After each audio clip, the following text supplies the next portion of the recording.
ગઈકાલે સાંજે હું એક કામથી ક્લિનિક ગઈ હતી ને ક્લિનિકથી હું રિટર્ન આવતી હતી ઘરે. અને સ્વાભાવિક આપણે સુરતમાં રહી છે ને અત્યારે એમાંય લગ્ન ગાળો બધાને મોડું જ થતું હોય બરાબર. એમાં હું તમે બધા આવી છે તો આવતી હતી રિટર્ન ને અહીંયા અમે ટ્રાફિકમાં ફસાઈ ગઈ. કારણ કે ટ્રાફિકમાં ફસાવાના બે રીઝન હતા. એક તો 7 વાગી ગયા હતા એટલે જે ઓફિસ સ્ટાફ હોય એ છૂટો હોય, ઉપરથી અમારે મોટા વરાસા ફાર્મ બહુ બન્યા હશે એટલે આનંદધારાવાળા આડા રસ્તા ઉપર એવી રીતે ટ્રાફિક રહેતી હોય કે વરઘોડો ચડ્યો હોય ને હારો હોય ડબલ ટ્રાફિક. તો ટ્રાફિકમાં હું ફસાઈ ગઈ હતી. સ્વાભાવિક છે ડબલ પટ્ટીનો રોડ હોય એટલે જે બાજુ માણસો વધારે પડતા જતા હોય એટલે થોડાક આમ દબાવવાના જ છે. વાંક હું પહેલાં તો મારો જ કહું છું મારો કેટલો હતો. તો આવી રીતે અમે ગાડી બધા દબાવીને આમ ચલાવે જતા હતા. પણ આને બાજુનો જે આ બાજુથી આવવાનો રસ્તો હતો ને થોડોક સાંકડો હતો, થોડોક જ હતો. એમાંથી એક છોકરો બે છોકરા યંગ 20 વર્ષના બહારાટી બોલાવી આવતા હતા બરાબર ગાડી લઈને. અને મારી ગાડીને જરીક નોર્મલ ટક્કર લાગી ને હાથમાંથી પડી ગઈ. મને પગમાં થોડુંક એવું નોર્મલ વાગ્યું. તો ગાડી ઊભી કરવાને બદલે ઊભા કરવાને બદલે સ્ટોરી કહેવાને બદલે ઉપરથી મને કહે છે દેખાતું નથી તારા બાપનો રસ્તો છે. 20 વર્ષના છોકરાએ એવું મને કીધું એટલે ફેરવીને એક લાફો માર્યો. ગાળ તો સ્વાભાવિક છે ભાઈ. હું અહીં કોઈ દિવસ ગાંધીગીરી કરવા નથી બેઠી અને મને એવી ખોટી ગાંધીગીરી આવડતી નથી. સતીના પ્રયોગ મારે કરવાય નથી. અત્યારે હળાહળ કળિયુગ હાલે છે. અહીંયા સતીના પ્રયોગ કરવી તો પીસાઈ જાય બરાબર. પણ એને મને 20 વર્ષના છોકરા એમ કીધું તારા બાપનો રસ્તો છે કે દેખાતું નથી તારા બાપનો રસ્તો છે એટલે એક લાફો માર્યો. એક તો ઈ સ્પીડમાં આવતો તો ગલતી છોકરાને તે ઉલટાની મને ગાળ દીધી કે બીજો વર્ષો ઉલળતા એવો કે તું જે હોય મારે આ બરાબર. અને બીજો નાખ્યો ફેરવી. 2 લાફા માર્યા. એનું કારણ એ હતું કે છોકરાને આજીવન યાદ રહે કે હવે આપણે સ્પીડ વધારશું ને તો ઓલા આંટી આપણને માર્યા હતા. કોક અડી જાય ને તો ભેગું નહીં થાય. પછી એમાંથી થઈ ગઈ થોડીક લપવડા છોકરા એ મારે ન કરાય કારણ કે મારા છોકરાની ઉંમરના હતા. પણ એ છોકરાને જે રીતે મારે બિહેવિયર કર્યું, જે રીતે રોમિયોગીરીની જેમ હાલે આવતા હતા એમાંથી એવું લાગ્યું કે આને સબક શીખવાડવો જોઈએ, સજા ન આપવાની અવડી ઉંમરના છોકરાઓને. એટલે મેં કીધું ક્યાં રહેશ તું? મેં ધાલ તાર ઘરે આવું, મેં તાર મમ્મી પપ્પા નાખી ઘટના કહીશ બરાબર. અને મને જિંદગીમાં મેં મારી ગલતી સ્વીકારતા આવડતી હોય તારી તો તને હું તાર પપ્પાને કહેશ કે ભાઈ આ વાક મારો હતો ના તમારા છોકરાનો હતો. તમે આવા સંસ્કાર આપો છો તમારે બહાર નીકળે એટલે કોઈ લેડીઝ હોય મોટી ઉંમરની વાક હોય કે ન હોય અને તમે સીધી ગાળજો એવો આપો છો. પછી કાલે એ વાતનું મેં લાઈવ કર્યું હતું ઇન્સ્ટાગ્રામ ઉપર લાઈવ કર્યું. એટલે છોકરાએ પછી તો ત્યાં અમે પોલીસ સ્ટેશન તો હું નહોતી લઈ ગઈ. એને ઘરે ગયા હતા, એને મમ્મી પપ્પા લગ્નમાં વહી ગયા હતા. પણ પોલીસ સ્ટેશન પાસે ઉભા રહીને મેં એમ કીધું કે જો મારે પોલીસ સ્ટેશન આવવું નહીં પડે, અહીંયા ફોન કરે ને તો અહીંથી આવીને તને ઉપાડશે બરાબર. અને હું કહી સાહેબને કે સાહેબ એને આવું બિહેવિયર કર્યું છે બરાબર. પણ મેં કીધું તો એકવાર પોલીસ સ્ટેશન જો આ છોકરા વહી જાય ને તો પછી એને બીક નીકળી જાય. અને અથવા તો એના મમ્મી પપ્પા ઘરે જઈને કોઈ પનિશમેન્ટ આપશે તો મેં કીધું ડબલ થાય. એક તો મેં 2 લાફા મારી લીધા હતા એટલે છોકરાની ઉંમરના હતા એટલે એ લોકોએ સોરી કહી દીધું, મેં સાતું કરી દીધું. પછી મને કે આંટી કે ઓલા છોકરાને મેં તે કેમ એમ કીધું તું કે તું જે હોય મારે આ બરાબર એટલે તું મને ઓળખતો હતો ને કે કાંઈ બોલ્યો નહીં. એટલે મેં તું મને ઓળખતો હતો તો તને ખબર પડવી જોઈએ કે આપણે કઈ એજની લેડી છે ને આપણે હું વાત કરાય એમ. પછી હાથે મોઢેથી કીધું કે તમે હરાશ કેવો એટલા પાવરફુલ છો તો એમને એ કે જવા દીધા એ કે સોરી આંટી એમ. એટલે એમ કરીને એને એ વસ્તુ રફે દફે કરી દીધી. અમે તમારે લાઈવમાં આવીને માફી માંગી લેવું બરાબર એવું કીધું હતું. એટલે મેં મારે માફી નથી માંગવી પણ હવે ગાડી હકાવો ને ત્યારે ધીમી હકાવજો બરાબર. ઘરે તમારી માવું રાહ જોચ્યું હોય, તમને કેટલા લાડકોડથી મોટા કર્યા હોય ને તમને ગાડીઓ આપી હોય. રોયલ એનફિલ્ડ રેડ કલરની એની પાસે નવી ગાડી હતી છોકરાઓ પાસે. છોકરા હારા ઘરના લાગ્યા. પણ પેલા સોરી કહી દીધું હતું એટલી લપ ન થાત પણ પેલા ગાળ બોલ્યા એટલે સબક શીખવાડવો જરૂરી હતો. અને મેં ચોખ્ખું કીધું મેં તાર મમ્મી પપ્પા કદાચ આવશે ને મેં તો એને સામે હોતે ને 2 લાફા મારી આવી રીતે ગાળ દઈને તો. એટલે એ વાત બધી પતી ગઈ ને લાઈવમાં આવીને બધી ચોખવટ થઈ ગઈ. પછી મારે એને પર્સનલ ચેટ કર્યું, મેં લાઈવ શેર કર્યું હતું. એ અંદર આવ્યો હતો પણ એની પહેલા મેં 3 મુદ્દા ઉપર વાત કરી હતી એટલે બધા એમ કીધું હતું કૃષ્ણાબેન લાઈવ શેર કરજો. શેર કર્યું ને તો અંદર આવીને મને મેસેજ કર્યો કે કૃષ્ણા દીદી મારું તમે લાઈવ ડિલીટ કરજો નહીં કે એમાં મારું ફેસ આવે છે નહીં કે ખોટો હું આમાં કે આમ થાય ને તેમ થાય ને ફલાણું ઢીકડું ને તાર પપ્પાનો નંબર આપ્યો એટલે હમણાં લાઈવ હું ડિલીટ કરી દઉં બરાબર. મારે તાર પપ્પા વાત તો કરવી પડશે ને એટલે કે રેવા દો નહીં કે પછી ગળગળો થઈ ગયો એટલે આપણે જો માં આવી જ હોય દયાળુ હોય બરાબર. તો મેં કીધું જો આજ પછી કોઈ એટલી બધી સ્પીડમાં ગાડી નહીં ચલાવતો અને જવા દઉં છું બીજી વાર મન મોટું કરીને લાઈવ ડિલીટ કરી નાખું છું. અને કે હા વાંધો નહીં હવે હું ધ્યાન રાખીશ. મેં એમ કરીને એ છોકરો વાત કરીને નીકળી ગયો. લાઈવ ડિલીટ કરીને અને પછીના 2 સ્ક્રીનશોટ એટલા માટે મૂક્યા છે કોકને એવો મેસેજ નો ઊંધો પડે સમાજમાં કે કૃષ્ણાબેને લાઈવ ડિલીટ કરી નાખ્યું બી ગયા. હવે બીક તો ભગવાનને નાખી જ નથી. આ તો વાંક એનો હતો મારો હતો. હારો કહું છું કે અમે બધા બહુ ઉતાવળમાં હતા. 7 વાગી ગયા હતા, ઘરે રસોઈ બનાવવા નથી અને મોડું થઈ ગયું હતું તો અમે લોકો સ્પીડમાં એ લોકો સ્પીડમાં એવા નહીં એનો વાક હતો. અને અમે લોકો એ બાજુના રસ્તા પર ગાડી એમ દબાવીને થોડુંક ચલાવતા હતા એ અમારો વાક હતો. જો કઈ ત્યાં ઊભું હતું એ બધું ક્રાઉડ એમ જ ચલાવતું હતું દબાવીને જ. પણ આખી ઘટનાનું સાક્ષી હતું ત્યાં ઉભેલું બધું ટ્રાફિકમાં ફસાયેલું ક્રાઉડ બધી પબ્લિક, અને બીજું તો આનંદધારાના ગેટ ઉપર લાગેલા 2 કેમેરા, બરાબર. મેં કાલ લાઈવમાં પણ એ છોકરાઓને કીધું કે જો અત્યારે મેં કીધું તમે એમ કહેતા હોય કે અમારો આટલો વાક હતો ને અમારો આમ હતું, મેં કીધું બરાબર, તમને સાતા કરી દીધા કારણ એ હતું કે તમે મારા છોકરાનું મને હતા ને ખોટે ખોટું તમને અત્યારથી પોલીસ સ્ટેશન નું દેખાડવાનું હોય, તમને સબક શીખવાડવાનો હોય. પણ મેં તું એમ કહેતો એક વાક મારો નહોતો ને વાક તમારો હતો તો મેં હાલ તમ તારા આનંદધારાના ગેટના જે કેમેરા છે અત્યારે ખોલાવું, મારા માટે ખોલાવે એ મોટી વાત નથી, મેં કીધું. એટલે પછી કે જવા જો ને આંટી કે હવે તમે બધું કંઈક પ્રેમથી કે પતાવી દીધું તું પાછું તમે કીધું એમ. મેં પાછું એટલા માટે કીધું તું એમ કહેશો 2 લાફા નહોતો માર્યા, 1 જ લાફો માર્યો તો મેં, બરાબર. મને યાદ છે 2 લાફા માર્યા ને હાથમાં સંપલ લીધું ને એટલે તમે હાલતા હોતી ને એના ઘરે માં લઈ જતો તો 77 નંબરમાં આનંદધારામાં રહી છે, હાલો તમે. મેં હાલ ને બાપા આનંદધારે ક્યાં આગું છે મારા ઘરથી, એટલે હું આનંદધારામાં ઘરે ગઈ હતી કે મારા મમ્મી પપ્પા લગ્નમાં વહી ગયા. મેં શું કહેતો હતો તું પગથી નો થતો હતો કે વિડીયો બનાવી લો મારો તો હવે લાફો મેં બનાવેલ વિડીયો. મેં વિડીયો બનાવ્યા એટલે મેં સાહેબને ખબર પડે ને કે તમે બધા દાદાગીરી કેટલી કરો છો, રોમિયોગીરી. પછી વિડીયો તો કઈ બનાવ્યું નહીં. પછી મને કહે કે કાયદેસર કાર્યવાહી કરવાની છે એમ. તમે હાલો આપણે પોલીસ સ્ટેશને કાયદેસર કાર્યવાહી કરવાની હોય, આવી વસ્તુમાં અમે પાછું પડાય જ નહીં. તમને એવું લાગતું હોય કે તમે જે આ રીતે સ્પીડમાં ગાડી લઈને આવતા હતા ને હારે પ્રૂફ હોતે ને નકરી એમ થાય, કારણ કે ત્યાં ઉભેલું પબ્લિક મને ઓળખતું હતું ને એમાંથી એક ભાઈનો ફોન હતો ને એવો કે હું છું કૃષ્ણાબેન, એટલે મેં એને ટૂંકમાં વાત કરી. આટલી વાત મેં અહીંયા આખી એટલા માટે કરી રહી છું કે આવી વસ્તુ આવી ઘટનાઓ ઘટે છે, સાચી છે ખોટી છે એ જાણવાની, હું થયું હતું ખબર ન હોય તો ખોટી કોમેન્ટો નહીં મારવાની. એક લેડીઝ એમ લખે છે કે જ્યાં હું પણ ત્યાં હાજર હતી તમે પણ ગાળ બોલ્યા હતા. તો ગાળ તો ભાઈ કોઈ પણ તમને 20 વર્ષનો છોકરો 40 વર્ષની લેડીઝને ઉતરીને સીધો બાફુમાં ગાળ દે એટલે હું ભાઈ સાંભળીને વહી આવવાનું. એ બેનને કમેન્ટ નહીં મેં બ્લોક જ કર્યા, કારણ કે એને મારે કઈ સમજાવવાની નવરાઈ નહોતી.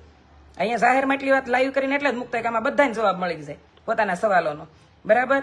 પણ કોઈ ઉઠીને તમને તમારી અડધી ઉંમરનો છોકરો હોય એ તમને બાફુ મુગાળ દે તો તમે શું કે એમ કહો કે હા ભાઈ મને તમને હજીબે દે, હું તો બહુ સારી લેડી છું, હું તો તમને ગાળ ખાઈ લે એમ.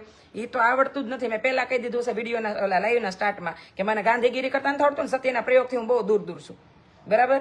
મારા પપ્પાએ સત્યના પ્રયોગ કર્યા ને એટલે એ ભાઈઓનું વિચાર્યું ને બાપાનું વિચાર્યું ને બધાનું વિચારવામાં અમારું ન વિચાર્યું અને એ વૈયા ગયા ખપી ગયા. એને ભાઈઓ એનું પાણી ઢોળવું દે એનું નહોતું વિચાર્યું.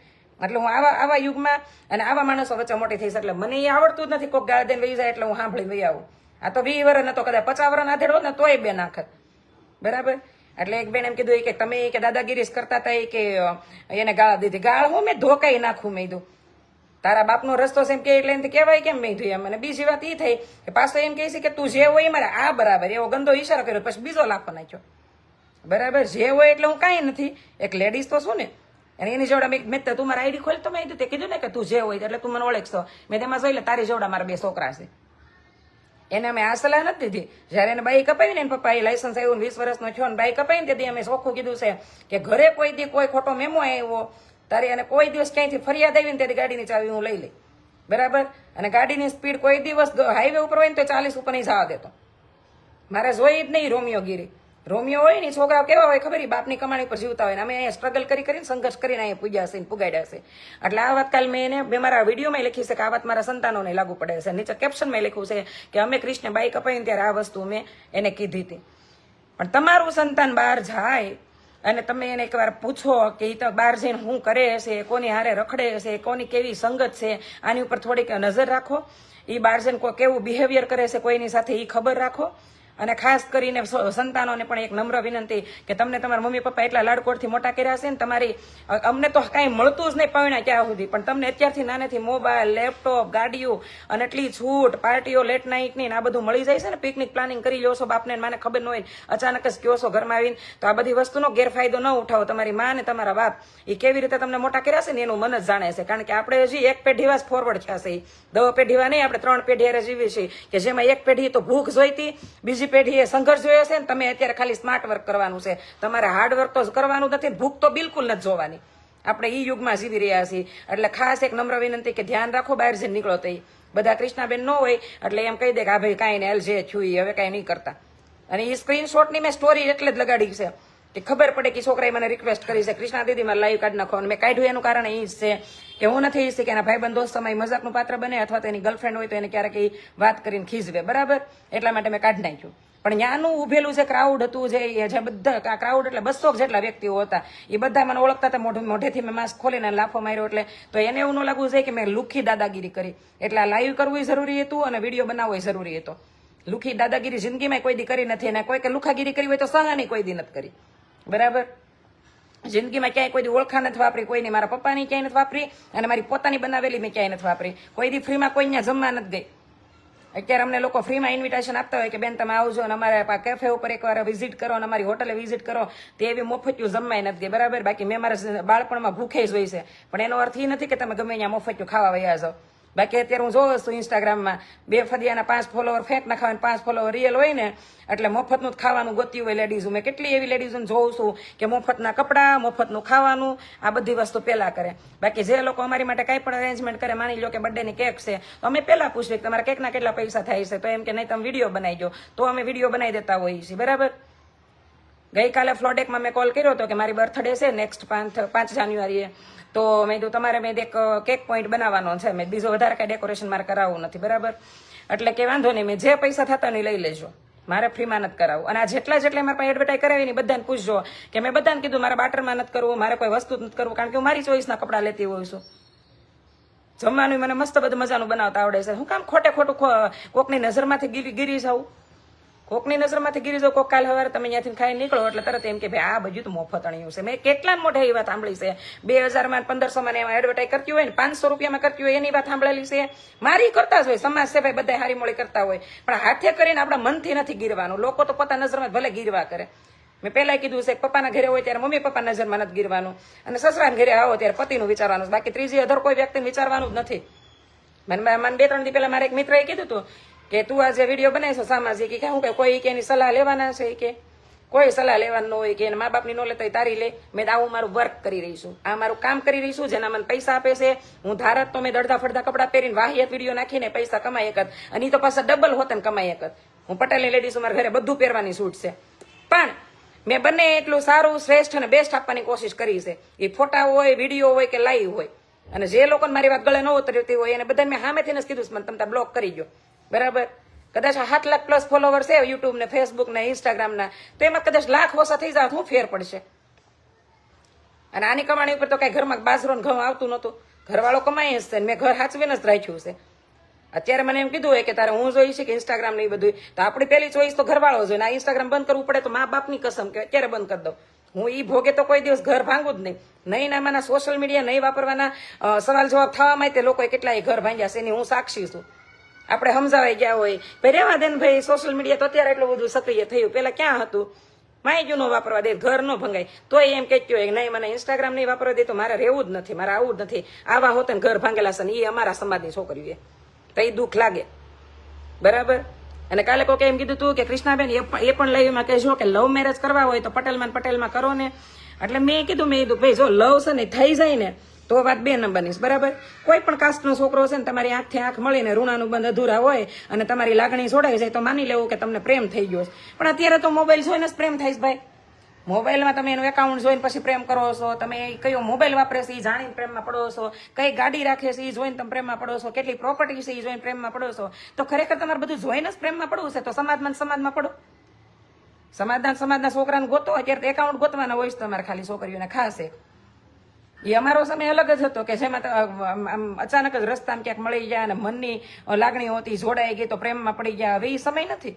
હવે તો મોબાઈલ છે ભાઈ. પેલા ચેટ કરો છો, પેલા આઈડી જોવો છો, પેલા એની પ્રોપર્ટી જોવો છો, એની લાઈફસ્ટાઈલ ઉપર તમે ફિદા થાવ છો, કાયદેસરનું અટ્રેક્શન જ. પછી એને પ્રેમનું નામ આપો છો, પછી એમ કે મારા લગ્ન તો લવ વિથ અરેન્જ છે. મારા મમ્મી પપ્પા માની ગયા, માની જ જાય મમ્મી પપ્પા. બરાબર. બીજી એક વાત કોકે મને કીધું છે કે કૃષ્ણાબેન અત્યારે છે મિડલ ક્લાસના છોકરાઓ છે જે એ હાઈફાઈ સોસાયટીના છોકરાઓ સાથે મિત્રતા કરે છે, અને આ મિત્રતામાં પોતે 25 થી 30 હજારનો પગાર હોય અને બેફામ પૈસા ઉડાડતા હોય એના મિત્રોના રવાડે ચડીને. આ કેટલું યોગ્ય એમ. મેં એની વાતનો પણ જવાબ લાઈવમાં આપ્યો હતો, પણ એ છોકરાએ બહુ રિક્વેસ્ટ કરી એટલે મારે લાઈવ કાઢી નાખવું પડ્યું કે કાંઈ વાંધો ના, બિચારાને ખોટો બદનામ નથી કરવાનો. એને માફી માંગી લીધી છે અને વાત રફે દફે થઈ ગઈ છે અને બહુ રિક્વેસ્ટ કરી છે. અને દીકરાના ઉંમરના છોકરા હોય એને બહુ લપવું ન કરવાની, એને સબક શીખવાડવાનો, એને સજા ન આપવાની હોય. એટલે મન મોટું કરીને મેં જાતું કરી દીધું લાઈવ, જેના સ્ક્રીનશોટ મેં સ્ટોરીમાં નાખેલા છે. બરાબર. એટલે એ લાઈવમાં મેં કાલે આ વાત કરી હતી, છતાં અત્યારે ફેસબુકના લાઈવમાં ફરીથી કહી રહી છું કે મિત્રતા હોય, પ્રેમ હોય કે સદપણ હોય દીકરીનું, એ તમારી સમાંતરના તમારી લેવલના લોકો સાથે જ કરો. જેમાં લેવલમાં એ આવે છે કે પૈસા ટકાનું આર્થિક લેવલ અને બુદ્ધિ ક્ષમતાનું લેવલ હોવું જોઈએ. બરાબર. ઘણી જગ્યાએ જતા હોય એટલે આપણે મારી જેવી બહુ તેજસ્વી લેડીઝ હોય ને નરેશ જેવા બહુ બિચારા સિમ્પલ માણસ દેખાતા હોય ઇમેજના હારા, નરેશ બિચારો બહુ હોજો, પણ હારે તો એને ખબર જ હોય કોણ કેટલું હોજું છે, બરાબર. કોઈનું છપાઈ જાય ને કોઈનું છુપાઈ જાય ને કોકનું છવાઈ જાય, આવું હોય છે. તો એવા એમ કે ઘરમાં તો એનું બાહીનું જ હાલતું હશે, પણ ભાઈ એની તેજસ્વીતા, એની બુદ્ધિનું લેવલ, ક્ષમતા એટલે હાઈ લેવલની છે, એટલે એ વસ્તુને હેન્ડલ કરી શકે છે, બોલી શકે છે, બરાબર. એનો અર્થ એ નથી કે એની હારે રહેતો માણસ એ બહુ ડાયો હોજો હશે. બધાનું બધા કોઈ અંદર ખાને ડાયું થતું હોય, કોઈ મારી જેમ જાહેરમાં એક્સેપ્ટ કરવાનું વિચારતું હોય, બધાની પોતાની ચોઈસ હોય. તો આગળ જઈને તમે તમારા જે વેવેલા હોય એની તમે પૈસા ટકે ટૂંકા પડો છો, તમે એને યારે કોઈ બિઝનેસની વાત કે નથી કરી શકવાના, તો હું કામ માથે કરીને તમારી દીકરીને એવા ખાડે દેખવી જોઈએ કે જ્યાં દીકરી તે વર્ષો સુધી સ્થાન ન બનાવી કે પોતાનું, અને તમે અહીંયા ગમે એટલા વાર જાઓ પણ તમારે કોઈ માન મહત્વ ન જળવાય. તો સગપણમાં પણ આ વાત લાગુ પડે છે અને મિત્રતામાં પડે છે કે કર્ણ અને દુર્યોધન, સુદામા અને કૃષ્ણ, આવી મિત્રતા અત્યારે તમને ક્યાંય જોવા નહીં મળે તો કાંઈ કોઈ વિરલ આત્મા હશે અને હશે કદાચ, પણ આ સમય એવો નથી રહ્યો કે કોઈ ગરીબ દોસ્ત તમારા ઘરે બેહવા આવે ને તમારી પાસે ટાઈમ રહે. ગરીબ તો બહુ દૂરની વાત રહે, આપણે આપણું હગું આવે ને તો 3 દિવસમાં ઇરિટેટ થઈ જાય છે, નથી ગમતું, એટલે આપણે એકલતામાં રહેવા માંડ્યા છે, બરાબર. તો આપણે મિત્રતા કરો ત્યારે એવું વિચારો કે આ મિત્રતા હું ઠેઠ સુધી નિભાવી શકીશ. મેં મિત્રતાના દિવસે પણ એક વિડીયો નાખ્યો હતો, બરાબર. ફ્રેન્ડશિપ ડે હતો ત્યારે એક વિડીયો નાખ્યો હતો કે હું તમે કર્ણ જેવા મિત્ર છો. એકવાર તમારી જાતને પૂછો કે તમે કર્ણ જેવા મિત્ર છો કે ભરી સભામાં ઉભા થઈ અને દુર્યોધન જેવા મિત્ર છો કે ભરી સભામાં ઉભા થઈને તમે કર્ણને અંગ દેશનો રાજા બનાવી દેશો, અથવા કર્ણ જેવા તમે થઈ શકશો કે તમને ખબર જ પડી જાય કે હા મેં આખો પરિવાર છે, મારા પોતાનો છે, મારા માં જણેલા ભાઈઓ છે, છતાંય મારે મારા દોસ્તને જ સાથ આપવાનો છે. તમે એવી નિષ્ઠાથી રહી શકશો? તમે સુદામા જેવા છો કે તમે પોરબંદર થી હાલીને દ્વારિકા જાઓ છો ઉઘાડા પગે, અને ત્યાં જઈને અને જે મનસાથી તમે જાઓ છો કે મને મારો મિત્ર કંઈક આપશે, પણ તમે એકવારે માગી નથી શકવાના. આવી તમારું મન મોટાઈ છે. અને તમે કૃષ્ણ જેવા છો કે અઢળક આપી દીધા પછી ટ્રેક કરો, સુદામા ઘરેથી વહી જાય તો એમ નથી કહેતા કે મેં તને એટલું બધું આપી દીધું છે, તું નિરાતે ઘરે વયો જશે, બરાબર. આવી મિત્રતા અત્યારે ભાગ્ય જોવા મળે ને, આવી મિત્રતા હોય જ નહીં. એટલે ખાસ કરીને યાદ રહે કે મિત્રતા કરો ને ત્યારે વિચારો કે હું જે મિત્રતા કરવા જઈ રહ્યો છું એની હારોહાર ઉભો રહીએ કઈ, કારણ કે આગળ જઈને તમે મૂંઝાઈ જાઓ. આનો એક એક્ઝામ્પલ આપું કે એક છોકરી હતી, કાલે પણ મેં લાઈવ આપ્યું પણ લાઈવ ડિલેટ થયું એટલે બીજી વાર લઈ લઉં છું વાત, કે એક છોકરી મારી પાસે મહેંદી મુકાવા આવી, બરાબર. જે તે સમયે હું મહેંદી મૂકતી એ સમયે મારી પાસે મહેંદી મુકાવા આવી, અને વાતમાં એને એવું કીધું હતું, મને હજી યાદ છે પ્રસંગ. મને કે કૃષ્ણા દીદી કાલ મારા મમ્મી પપ્પા આવે છે. અરે મેં કીધું એટલું મોટું થઈ ગયું છે. મેં કીધું મમ્મી પપ્પા આવે છે એટલે તું હરખાઈ ગઈ છો. મને કે કાંઈ હરખ નથી. એટલે નિમાણી થઈને બોલે ને એટલે મેં કેમ હરખ નથી, તાર મમ્મી પપ્પા ગામડે રહીશે તો મેં 6 મહિને વરદી આવતા હોય તો હરખ તો હોવો જોઈએ ને. મને કે એનું જ ટેન્શન છે. મેં કીધું કેમ, શું થયું કેમ મને? એટલે કે કાંઈ નહીં, જોઈ કે મારા પપ્પા આવે ને કે મારા મમ્મી પપ્પા એટલે કે જય શ્રી કૃષ્ણ કરીને ફોર્માલિટી કરીને મારા હારે કે ચાવી લઈને કે સાઈડ ઉપર વયા જાય. મારા મમ્મી થોડીક વાર બે પછી મને એમ કહી દે બે તું એટલે હું જાઉં છું એમ કરીને મારા મમ્મી આગા પાસે થઈ જાય એમ. એટલે મને કે ઇનડાયરેક્ટલી એવું લાગે છે કે મારા મમ્મી પપ્પાનું હાલતા એ લોકો આમ અપમાન જેવું કરે છે. મેં અપમાન નથી કરતા. તારા મમ્મી પપ્પા આવ્યા હોય મોઢું બગાડે કે એને આવકાર ન આપે કે એનારે કોઈ જય શ્રી કૃષ્ણ ન કરે ને કોઈ ફોર્માલિટીઝ ન કરે ને તો અપમાન કહી શકાય. પણ તારા હાર એનારે કે છે ને આવકારે છે, એને હાથ મિલાવે છે, બધું કરે છે. પ્રોબ્લેમ ત્યાં ઉભો થયો છે કે તું ગામમાં રહીશો, તારા પપ્પા પ્યોર ખેડૂત છે અને તું જે પરિવારમાંથી આવીશો એનાથી બહુ એટલે બહુ ઊંચા લેવલનું તને હાહરામ દીધી છે. એટલે તારા હાહરા જે ધંધો કરે છે ને તારા પપ્પા એની વાતચીત નથી કરી કેમ. વાતના ઊંડાણમાં જવું કે ઘણી વાર એવું નથી હોતું કે આ બહુ પૈસાવાળા છે એટલે એને નથી બોલતા. ઘણી વાર એવું હોય કે એની પાસે જે વાતો છે એ તમારી પાસે સમજવાની ક્ષમતા નથી, અથવા તમે જે કરી રહ્યા છો એને સમજવાની ક્ષમતા નથી. અહીંયા હું ખેડૂતનું અપમાન નથી કરતી એટલે કોઈ નહીં કહેતા કે ખેતી કરતા હતા એટલે એને ન બોલાવ્યા. ખેડૂતનું અપમાન તો જિંદગીમાં ન કરી. હું ખેડૂત દીકરી છું, કદાચ ન હોત ને તો મને એટલી ખબર પડે કે દેશનું મૂળ આધાર ખેડૂત અને કિસાન અને જવાન છે, બરાબર. પણ મેં તારા પપ્પા પ્યોર ગામડા મારીને પ્યોર ખેતી કરે, તારા હારા ભલે તમે એના વર્ષોથી ખેતી જોઈ જ નથી, તું કહેશો ને અમે વર્ષોથી અહીંયા જ છીએ એમ, તો મેં કઈ બાબતની વાત કરે બોલ. તારા હારા જે બિઝનેસ કરે છે તારા પપ્પાના મગજમાં ઉતરશે, અથવા તારા પપ્પા જે ખેતી કરે છે તારા હારાના મગજમાં ઉતરે. તો એ અપમાન નથી કરતા, પણ એની પાસે કોઈ એવી વાતો નથી હોતી. એટલે અને એ કામમાં પડેલા હોય તો એ કામ માટે વયા જતા હોય એમ. એટલે કે એ વાત એ હાશી. અને મેં કીધું તારા મમ્મી કદાચ તો એનું મોઢું બગાડે ને તને બોલવાનું દે, બોલાવે નહીં કે જમવાનું રોકે તો અપમાન કર્યું કહેવાય. અપમાનની પરિભાષા સમજતા શીખો. મેં ઘણી વાર કીધું છે કે માતાનું અપમાન ક્યારેય કોઈ ન કરી શકે, બરાબર. કૃષ્ણ ભગવાનની માનું અપમાન ન કરી શકે, કારણ કે પૃથ્વી છે ને, પૃથ્વી એ 5 તત્વોથી હાલે છે. પાંચ તત્વોથી હવા, પાણી, અગ્નિ, આકાશ, ધરતી, આ પાંચ તત્વોથી હાલતી આ પૃથ્વી છે ને એનું ક્યારેય કોઈ અપમાન જ ન કરી કે આને કોઈ મેલું ન કરીએ કે ધરતી ઉપર ગમે એવડો ઉકળો હશે પણ 2 ફૂટે 5 ફૂટ ખોદો એટલે કેટલી શુદ્ધ નીકળે. એવું જળનું હોય, જળમાં ગમે એટલો મળ હોય પણ જયારે મળ બેસી જાય એટલે કેટલું શુદ્ધ થઈ જાય. કારણ કે આ વસ્તુ બધી એટલી બધી પવિત્ર હોય કે એને કોઈ દિવસ કોઈ મેલી જ ન કરીએ કે અને જેનું કોઈ અપમાન જ ન કરીએ કે એને માનની કોઈ અપેક્ષા રખાય જ નહીં. કારણ કે એનું અપમાન કોઈ કરી જ ન શકતા હોય. એટલે અપમાન ઘણા એમ કે ને એને મારો ઈગો હર્ટ થઈ ગયો અને મારી સેલ્ફ રિસ્પેક્ટ આમ થઈ ગઈ, પણ એ તમે ખુદે નક્કી કર્યું, સામેવાળા વ્યક્તિએ નહીં. બરાબર. ગયા લાઈવમાં મેં કીધું હતું કે મારો ક્રિશ એમ કે મમ્મી લાઈ તને ન આવડે, લાઈ હું શીખવાડું. તો એમાં મારું કઈ અપમાન નથી કરી નાખ્યું મારા દીકરાએ. મને નથી આવડતું તેને મને કીધું છે કે લાઈ મમ્મી તને ન આવડે, લાઈ હું શીખવાડું. એને એ વાતને મારે પોઝિટિવ લેવાની છે. મારો દીકરો મારું અપમાન કરીએ કે જેને દુનિયા મેં દેખાડી છે. એટલે ઘણી એવી જગ્યાએ છે ને આ પ્રોબ્લેમ ઊભી થાય છે. એટલે ઘણી બધી પ્રોબ્લેમ મેં આજના લાઈવમાં શેર કરી છે કે કાલની હું ઘટના હતી આખી અને એ ઘટનાને કેવી રીતે પછી અમે સોલ્ટ આઉટ કરી.